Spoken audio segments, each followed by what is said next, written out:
Hello guys, welcome to my YouTube channel.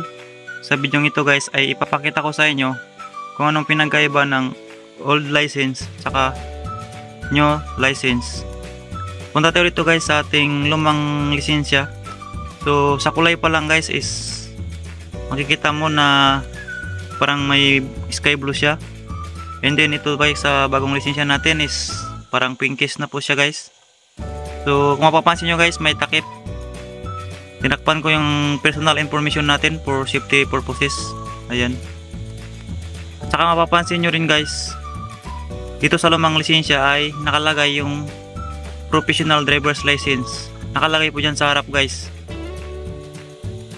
Professional or non-professional guys ay nakalagay pa sa old license natin. So ngayon sa bagong license natin guys ay nakalagay driver's license na lang. Ayan. So, paano natin malalaman or ma-identify ng driver's license ay non-pro or professional? Dahil wala siyang nakalagay dito guys sa harap na non-professional or professional driver's license.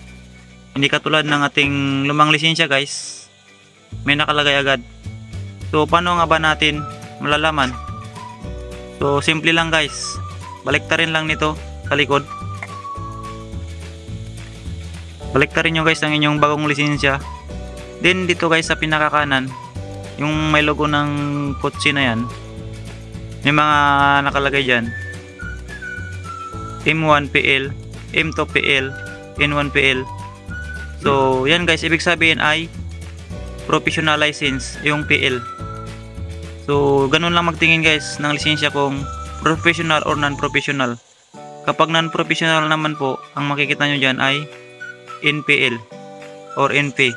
So ibig sabihin nun non-professional license.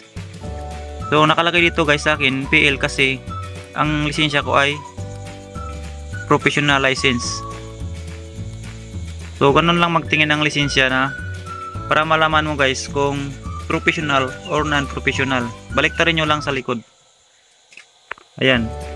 So ito yung lumang lisensya natin guys. Yan, nakalagay talaga siya sa harap na professional driver's license. Kaya dito sa likod wala kang mababasang katulad niyan sa right side. So dito guys wala kang makikita sa old license natin. Ayan.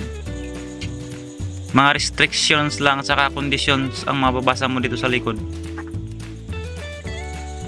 So yan guys, sana may natutunan kayo sa video na to. Huwag kalimutang mag-like, subscribe, and don't forget to click notification bell para lagi po kayong updated sa aking mga random tutorial vlogs dito sa YouTube. Bye bye, see you on the next one.